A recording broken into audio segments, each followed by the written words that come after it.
Martxoak 7. Gaur nire ondoan Ainitze Etxeberria Larreina. Garai batean, orain dela urte batzuek, ni bezalako kalamide batekin eskontzea erabaki zuen pertsona,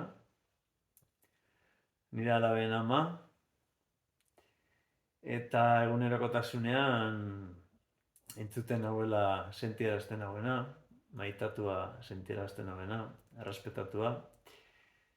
Eta azken aldian hartu ditudan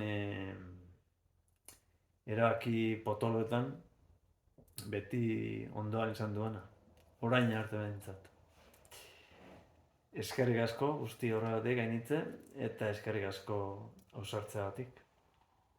Eskerrik asko zuri, horren hitz politzen gaitik. Bihar martxoa 8, emakumearen eguna. Nola bizi duzu zuk egun hau? Edo egun hauek nola bizi dituzu? Bueno, bixarkoa da azkenean aldarrikapen egun bat. Egun bat da, baina horrek ez du esan nahi aldarri hauek egun bakar horretan entzun edo esan behar ditugunik. Niretzat borroka egun bada, baina borroka egun hori ez da bixarko egunean bakarrik amaitzen. Baizik eta urteko egun guztietan behar dugun borroka bada, norbera bere buruangan, eta nik uste nolabait ere gizartean behar dan eraldaketa prozesua dela. Eta bixarkoa da, egun bat, egun horren muina esango dugu, baina urte guztiko aldarri bada, eta nik behintzat nire buruan, nire bizitzeko eran barruan dauan, esango dugu, mantra badala.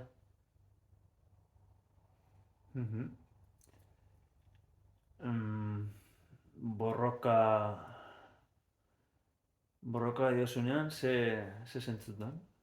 Esaten duzu?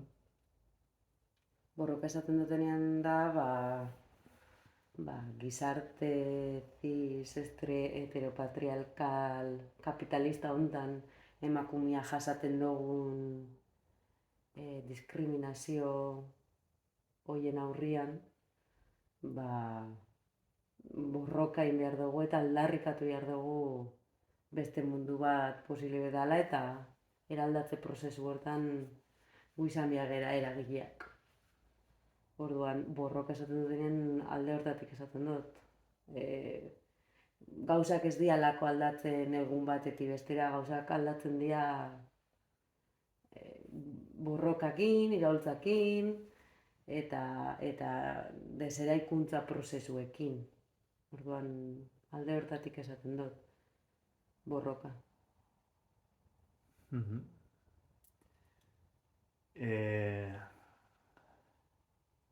Badaki emakume askoren moduan,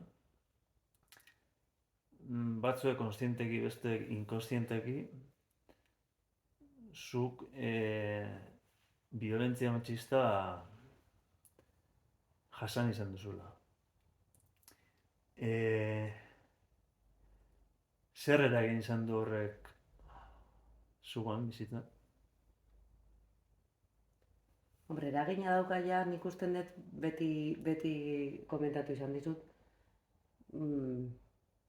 Emakumeak eta gizonak ja jaiotzen geranetik nola ezitzen gaituzten, sozializazio prozesu horrek. Nik usten dut, egia da, ni violentzia matxista jasanen dudala, beste emakume asko pairatu duten moduan, eta horri aurre egiteko era izan da nik txikitatik jaso dudan, emakume bezala jaso dudan hezkuntza horren araberakoa.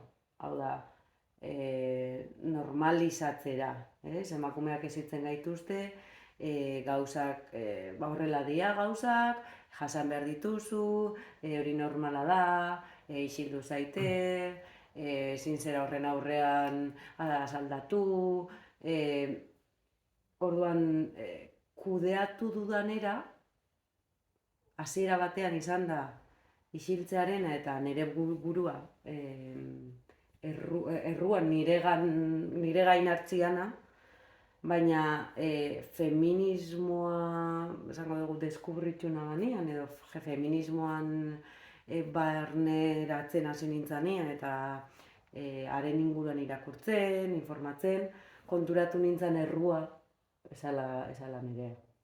Errua gizartean azala. Errua violentzia hori pairarazi zian gizon horren azala. Eta gizon horrek sozializazio horren ondorioz jasotako hezkuntzaren ondorioz violentzia hori erabili zuela nire aurka. Orduan, niri horren aurrean feminismoa beti izan dizut asko lagundu diala, nire burua irekitzen eta jasan izan dituten violentzia eta egoera askon aurrean erantzun bat izaten. Eta hori kudeatzeko tresnak izaten. Zela definituko zenuke ditu gutxitan feminismoa? Zer da feminismoa zuretzat? Niretzat zer da? Niretzat da gizarte cis heteropatriarkal arrazista hau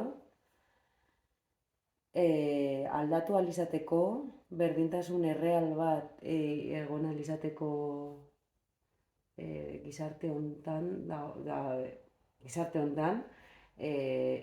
ertz askotan, muga askotan dauden pertsona barnebiltzen dituan mugimendu bat da,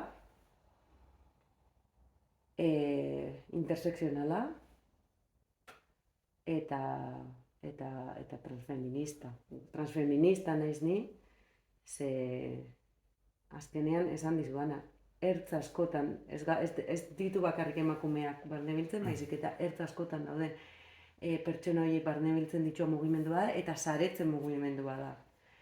Nik feminismoakin aizpatasun hori sentitu dut, empatia hori sentitu dut, eta sortu dian sare horiek orain arte ez ditu sentitu. Eta feminismoak hori eman dia saretze hori.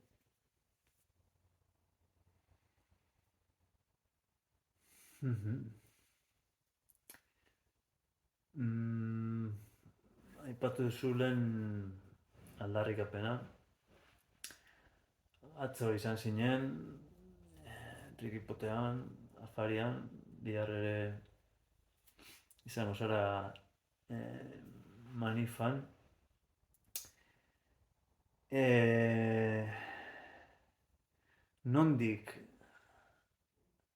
Nondik aldarrikatzen duzu? Lehen esan duzun, bizi izan duzula violentzia matxista. Gorrotoa badago oraindikan, aldarrikapen egiteko ere hori denborarekin aldatu da? Aldarrikapena, azkenean mugimendu beti pentsa izan dut. Emakume mugimenduak izan zian gaur egun dauden aldarrikapen askon jatorria esango dugu, ez? Gaur egungo borroka sindikalen jatorria bai izan zen emakume sufragistak izan zituzten oinarri edo bai, eta eraldatu zuten eta mugimendu sindikalistak beraien aldarri baino, beraien borroka egiteko modu asko hartu zituzten. Gorrototik, batzuetan gorrototik baino haserretik dator, ez? Gaur egun dagoen gizarte honetan non fasismoan goraka da, arrazismoan goraka da, xenofobian goraka da, polarizazio egoera batean gaude. Gorrotoa baino esan dizudana, haserrea sentitzen da, ez?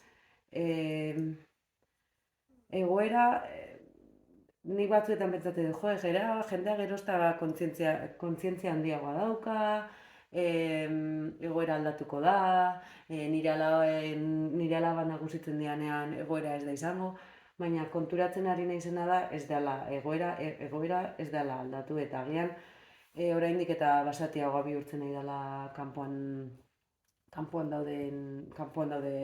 dagoen egoera. Sare sozialegatik dela, esan dizudana, ultraeskuinaren egoerakagatik, eta bai, batzutan haserretik egiten da aldarrikapen hori, ze egunero hiltzen dira ez barkatu, egunero akatzen dituzte emakumeak, gizonengatik, egunero akatzen dira seme alabak, umeak, emakume izateagatik, eta horrek haserrea sortzen du. Eta batzuetan aldarriek haserretik egiten dira. Eta batzuetan beharrezkoa da, nolabait kudeatzeko, zure haserre hori kudeatzeko erabat izan daiteke aldarrikak, gauza horiek eta berdintasun hori aldarrikatzea.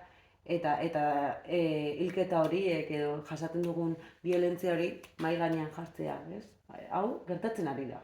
Eta haserre gaude. Gertatzen jarraitzen delako, hau da, ez da gauza puntual bat, gauza estrukturala da. Orduan, haserre hori eraldatu behar da, iraultza egiteko tresna batean, baina bai, gorrotu ez nuke esango, baina bai haserrea. Eta haserre horrek maila berdinean jarraitzen du. Zuk sentimendu hori, imaginatzen dut zuk jasandakoagatik ere sortu dela, zertara eramate zaitu haserretik egiteak. Pentsatu duzu sekula haserretik egitea baino beste erabat egon daitekeela aldarrikatzeko. Haserretik ez dut aldarrikatzen, baina haserreak bai bultzatzen hau gauzak aldarrikatzera. Gauzak aldarrikatzen ditudanean, normalean haserretik ez dia izaten. Hau da, agian haserrea da, nolabait, esango dugu, nire aldarritzatzeko grin hori pizten duan sugarra, ez? Baina denbora guztian ez dago haserre, ez da aldarrikatzen nago eta haserren nago. Baizik eta ez, hasarratu naiz eta aldarrikatuko dut, eta borrokatuko dut, eta nire esku dagoana itzen saiatuko naiz. Baina ez da gauza lineal bat haserren nago denbora guztian. Orduan, nik uste hor eraldaketa prozesua dagoela, ez? Igual sugar hori haserre izan daiteke, eta haserrek esnatzen zaitu, eta gero beste sentimendu batzuk edo beste emozio batzu sartzen dira ja barruan. Borrokan. Esan genezake maitasun ere badagoela, ez? Jendeari laguntze aldera. Maitasuna, empatia, aizpatasun sentimendu hori, ez? Sororitatea, arrotasuna.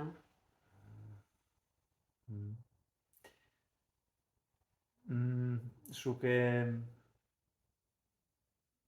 birentziari, egan zenuen, horrek utzi aldizu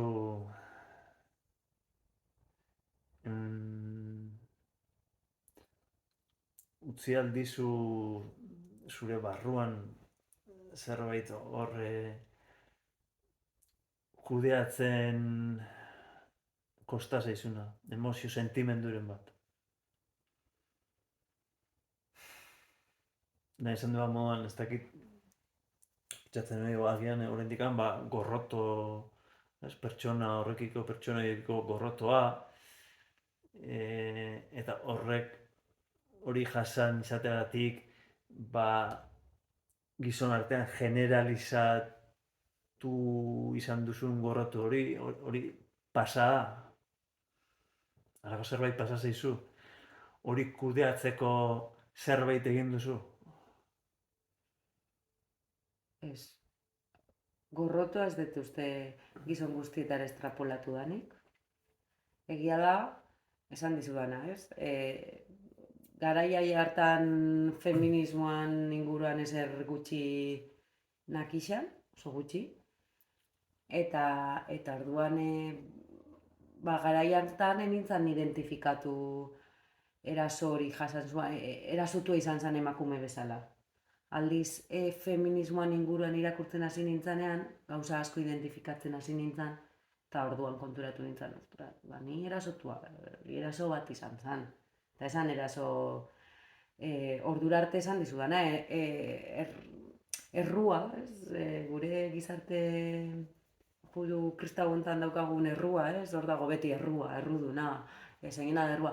Berru hori baneukan, nik zerbait egingo naban, hau jasateko, tal, baina egia da feminismoak, begiak ireki arazi zizkiela,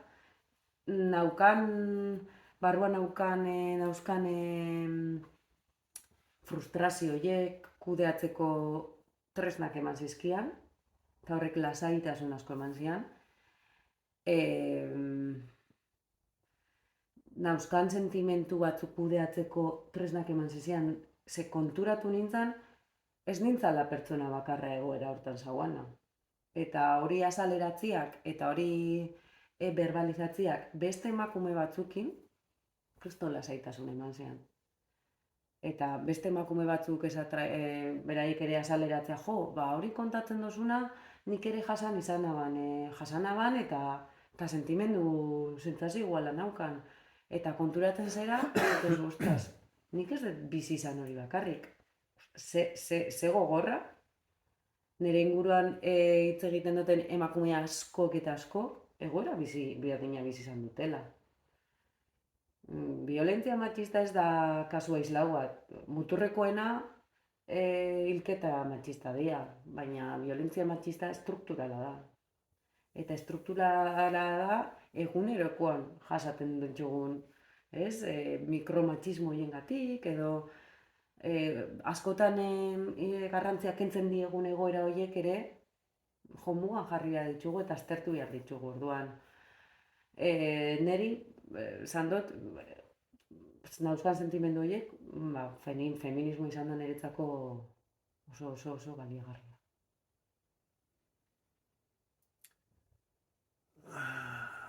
Gogoratzen dut nola behin esan zenidan, posten naiz bi alaba izan ditugulako. Zerratik zenidan hori? Bitu. Eta gero ere hor dago generoan, ez, diskusioa, generoa gauza izateak eraiki duan gauza bada. Guk bi alaba izan ditugu, ez, bi aludun. Jaiotu momentutikan beste egoera batean jaio diaz. Pitilinak edukiko balituzte, izango dugu, gainera txuriak pitilinduna, privilegiatuak izango ziala. Baina, egia da, esan dizudana, niri feminismoak eman zian saretze hori, eta nik emakumeekin daukadan konexioa, gaur egun ez daukat gizon askokin. Eta niri lasaitasuna ematen zian, argi zauan nik pitilindunak edukiko anitu, saiatuko nintzala hasiera batetikan hezkuntza, edukazio feminista bat ematen, beraien privilegio horietatik, privilegio horiek, desera ikitzen, hasieratik, baina argi dago gizarte ez dagoela preparatuta gizon desera ikiak egiteko. Dazkagun gizontasun horren araberako gizonak egiten ditugu, esan behar diala emozionalki oso garatu gabeak, beren emozioak azaleratzen ez dituztenak, oso deskonektatuak gizarteakin, esaten diegu errezak diala, ez? Gizonak mutilak ezitzeko oso errezak dira. ez daukate inongo arazorik. Ja, eta neska beti arazoetan dabiz. Ja, neskak arazoetan dabiz, normalean ezi gaituztelako gure arazoak azaleratzera, hitz egitera, aldiz gizonezkoak guztiz kontrako eran ezitzen dira, erreza dira. Bueno, ez dute zer esaten, berain emozioak, bueno, jazta, ez dau beharrik, ez dituzte azaleratzen, ez dozu negarritxiana, ez itxiana, ez? Gizonezkoak ez dute negarri beharren, emakumeak aldiz, bueno, negarritxeko joera edo, hola ezi gaituzte, orduan, neri lasaitasuna ematezian, esaten nuen, gizon bat ez itzia, gizon feminista bat, aliatu bat ez itzia, nik etxian itzen duten lana itzen dutela ere, kalian eta eskolan, parkian, lekura juten dela, jasoko ditun impulsuak izango dira, impulsuak edo, jasoko ditun impulsuak edo, izango dira guztiz kontrakoak. Eta oso zaila iruditzen zait desgraziaz, gaur egun mundua dauan bezala, eta hezkuntza eta gizartea dagoen bezala, benetako gizon deseraiki eta aliatu bat edukagoa izatea, eta bueno, hor ikusi dugu ere pubertat seria ikusi dugu, eta oso ondo lantzen du guzti hori, nola ama feminista bat, etxean itzen duan lan guztia itzen duala sare sozialak hor daude, eskola hor dau, impulso asko daude zure eskutatik kanpo daudenak. Eta aldiz, emakumea izan da, bueno, nik sentitzen duan, beraiek niz jasan izan dituzten egoera horiek beraieri azaleratzia erreza hoen gozitzei dela, gertukoa izan datelako eta beraieri nolabait hori azaltzeko niri erreza hoen gozitzei dela. Ez dakit, hori da, gero ikusiko dugu, indikan oso txikisa dira, aldo gunengo dugu hori ala izateko, baina bueno, kanpoan gizartea... Eta halako kalamidade batekin egitea posible dela uste duzu? Bueno, nik uste kalamidade honek ere urtietan ziar, ez? Ikuibala bere deseraikuntza prozesua, deseraikitzen gaude, ni ere deseraikitzen nago, ez da feminismoa bat karri bete zaten dut. Gauza asko dazkagu oso errotuta. Nazismoa, xenofobia... Nik usten dut ez dela, lako kalamidade batek deseraikitzeko nahia baldin badauka, zergatik ez? Gure eskutan dago nahingo dugu. Argi badaukagu zeinan gure helburua, komuna. Eta zer dago gure esku? Zer egin dezakegu egunerokotasunean? Egunerokotasunean? Nik uste importantia garrantzitsua da entzutea, gure alabak entzutea, bere beharrak entzutea, gure burua zaintzea, gure gauzak, gure alaben erreferentzia. Orduan, argi eduki behar dugu, beraien erreferentzia izan da, konsekuenteak izan behar dela, esaten eta egiten ditugun gauzekin. Ezin gerala frustratu, gure kontrol eremua, hau da.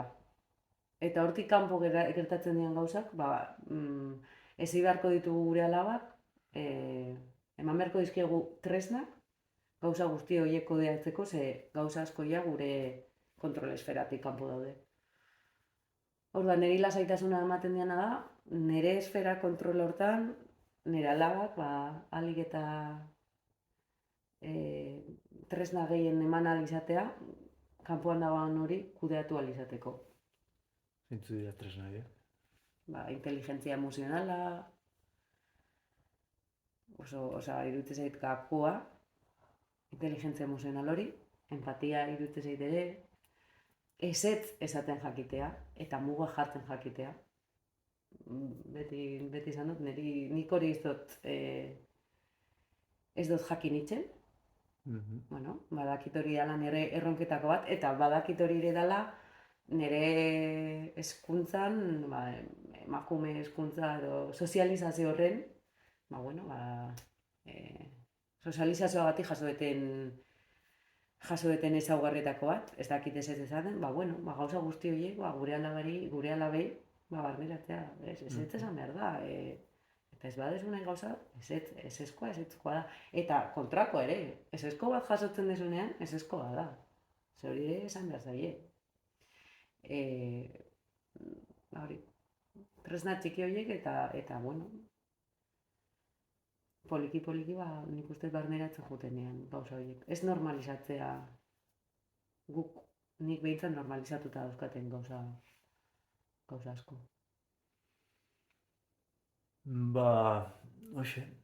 Oso interesantea, ez zegoen hau preparatuta, ez genukan egia esan sekula horrela hitz egin da eta harrituta eta oso unkituta gelditu naiz.